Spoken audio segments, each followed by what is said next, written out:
Yes, sir. Camp life. You know.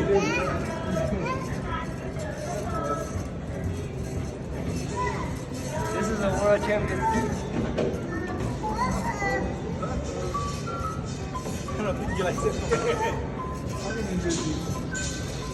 We're coming to chase you around the ring, Venado.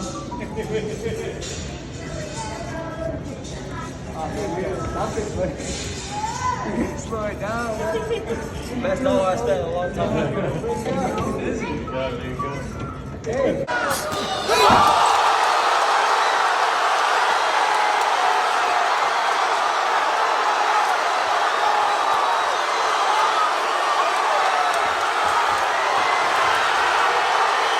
James Turner for the untouchable true school sports. Let's go, baby. Bow! Be careful what you wish for because it can become a reality. Yeah. So I wanted to say this before the video starts. I wanted to say this, guys. I've been around a lot. I've had the opportunity throughout all my years in sports media, in boxing, and the NBA to be around a lot of great athletes. And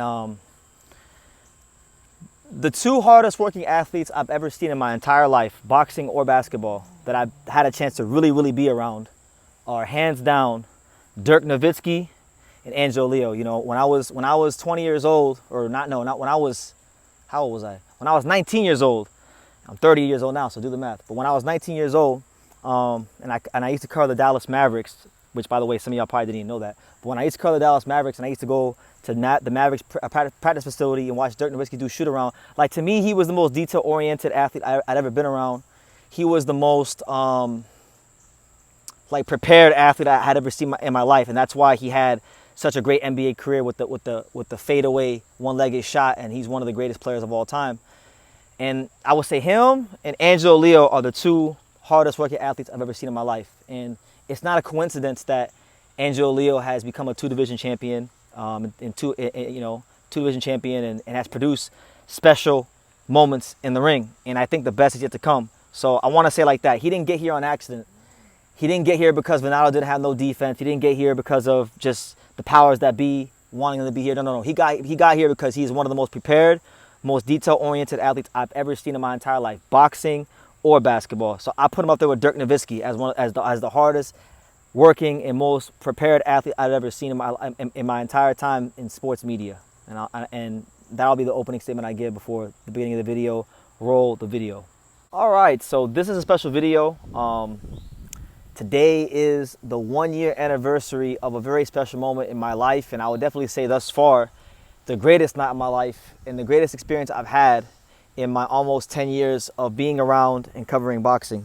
And on this day 1 year ago, on August 10th, 2024, Angelo Leo knocked out Venado Lopez with a one-punch left hook to the head in the 10th round at the Tinley Coliseum in Albuquerque, New Mexico, to become a two-division, two-time world champion and put himself back on the map. So, guys, it's been a year since the fight. I've had a lot. I think time and more experience in life has allowed me to have a greater appreciation for that time. So let me try to condense my thoughts and feelings on that whole thing, because I could go on for like 2 hours just about that fight, but I'll try to keep it to like 7 to 10 minutes. So this was a very key fight for Angelo in his career because, you know, he didn't fight for 2.5 years because he was locked into a contract with many other promotions that he couldn't get out of. He was on the shelf, so he was sitting on the shelf for 2.5 years. Time was passing by. People weren't calling. People weren't caring, and you know, that was the time where me and Angelo got really cool as friends, was when he wasn't fighting. You know, that was the time where our friendship like really grew, and you know, he took a lot of pay cuts. Like when he went to pro boxing, like think about it. Put yourself in his put yourself in his shoes. You've been champion. You've made 6 figures, right? And then you go to pro box, which, you know, we love pro box. I love him to death. Daniel Rubin, love pro box. But he didn't make the same amount of money he made his last fight against Aaron Alameda on Showtime that he was on pro box. He had to take a dramatic pay cut.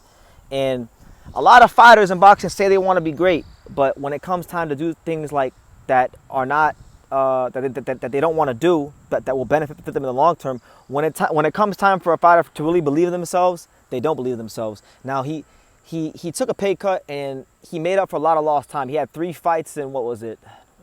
like 3 fights in about a 5 or 6 month span. He was the most active fighter at the world championship level of boxing, and that's what got him the Lopez fight. You know, he beat Nicholas Polanco, he beat Mike Plania, he beat Eduardo Baez. He gets the title shot from Venado Lopez. Now, mind you, he was not a mandatory. He was not even a highly ranked IBF contender. I think he was ranked below 10. I'm going to say he was like 12 or 13 in the IBF. So this was a voluntary fight for Lopez, meaning that Venado Lopez's management team, they picked Angelo because they felt that they could beat him, right? And so, you know, on one hand, you know, they did give Angelo a payday and an opportunity, but on the other hand, you're not getting that payday or opportunity in that scenario if they don't see some sort of flaw or weakness in you. So as a fighter, you should kind of take that personal, like you think I'm a safe fight, right? So anyway, Angelo, when that fight got made, he was a 4-1 underdog, right? So a lot of people weren't believing, and a lot of people in boxing, I remember, because a lot of people know we're close, and a lot of people were telling me that, you know, your friend's gonna get knocked out, he's gonna be on the floor, picking up his teeth, all kinds of crazy stuff. And you know, the fight came, and you know, I really think that that fight, to me, it is the best representation of who I think Angelo Leo is. Because when he really fights them top guys, and make no mistake about it, people want to rewrite history and say, oh, well, if Angelo didn't do it, somebody else will. But if that's the case, why did Venado Lopez have 3 world title defenses? Why couldn't he stop losing and knocking out people, you know? Clearly there's something that he does really, really well that people couldn't figure out. So no, I think it took a guy like Angelo Leo who had the right blend of boxing skills, durability, punching power, angles, just all kinds of things to do that. And he produced something special that night. One of the best knockouts ever, honestly, with the left hook. So the fight was great. We proved everybody wrong like I thought we would. And I got to talk my shit, and it was great. But really, the most special thing about that whole fight was actually not even the fight itself. The fight was the exclamation point, but the real experience was training camp. The 5 weeks we did it in Santa Fe, New Mexico, because we went to Santa Fe, New Mexico, me, Angelo Leo, his dad and trainer Miguel Leo, my good buddy Jonathan Cortijo, and his sparring partners. You had Jason Lugo, Joseph Maicero, Kevin Piedrahita, and the strength and conditioning coach Jonathan Balgame. All right, so there was a lot of people in the camp house, and it was great because you're out in the wilderness. It's like all the stuff you see on when you watch those old like HBO 24/7s and you see dudes in training camp. Like that's what we were. I was living through that, right? So it was every day, going from Santa Fe, New Mexico to Albuquerque. You know, then sometimes we train in Santa Fe. And Angelo's training and running and sprinting and doing all this crazy shit in high elevation, and you know, when you're going through it, it's like, oh, again, right? It's another day. But it was weird. There was a sense of peace, knowing that he was about to go to war, and I had a front row seat to see the kind of work he put in. And I knew that unless Venado Lopez is training anything close to this, he don't got a chance in hell. And it showed on fight night who was the better man was. That being said, like, you know, everything from like the meals that were cooked from Coach John to you know, just sitting up at night and watching boxing with Angelo, to playing PlayStation with my boy Johnny at 2 in the morning. There was just so many great memories that were made that fight, and I really do believe in my heart of hearts and at the deepest core of my spirit that it's only the beginning. It's only the beginning of a great featherweight championship run. You know, he's only had 1 fight since then, which was against Kameda in Japan, and I was out there for that one as well. And you know, I don't think the fight was as close. That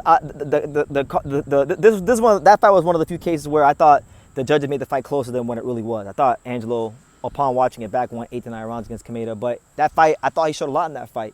You know, he's actually at featherweight, he's a real boxer puncher. A lot of people throw around that term boxer puncher, but either they can't box or they can't punch. They're always lacking one. Angelo has shown throughout his featherweight run he can be the boxer and he can be the puncher against actual, like, real high level, you know, world championship caliber credible guys like Venado Lopez and Kameda. So and the crazy thing about Angelo is one thing I can say about the Venado Lopez fight, because I was there for training camp, going over the game plan with Miguel and Johnny and Angelo and the whole team, and Luis Chavez as well, who I don't want to forget. Luis Chavez was there, a great coach. we were all there, like, and I was helping them fine tune it. So I knew everything that they wanted to do. And the thing is, like, we didn't even have to use everything for Venado Lopez. So I'm hoping, you know, in the near future, God willing, Top Rank will allow Angelo to fight a guy like Espinoza, fight a guy like, you know, if he comes up in a way, like someone who's really, really a special fighter who can bring out all of Angelo Leo. I'm telling y'all right now, when we get someone that's like, that makes us have to really, really dig all the way into the toolbox, man, I can't wait to see it. I wish the Fulton rematch would happen, but, you know, Fulton has other plans. I guess he wants to go to 130. So, you know, I have my strong opinions on that, but I'll keep it to myself because I want to be respectful to Fulton, who's a really good fighter. But nonetheless, guys, I say all that to say this, and I'm gonna leave you guys with this. That fight, living that whole fight experience from pre-camp to the fight to now, I really understand boxing on the highest level. Like I can tell you, there's no amount of money or anything in this world that can buy that experience of going through the camp for that fight. I wish everyone could feel it's a weird feeling because, like, before we went to the arena, when I say we, I mean me, Johnny, and the rest of the team. Before we went to the arena to go watch Angelo fight at Tinley Coliseum, there was this intense nervousness, but there was also like a sense of calm as well. And, you know, I wasn't in the dressing room for that fight, but I've been in the dressing room for 3 of Angelo's fights in his career, which were Planilla, Baez, and Kameda. I've been in the dressing room from them 3 fights. I've said the prayers for them 3 fights. And the feeling that you get, even if you're not the one fighting, if your friend or someone that, you know, you work with is going to fight, the feeling that you get before a big time fight, those moments before the walkout, to me, that is boxing.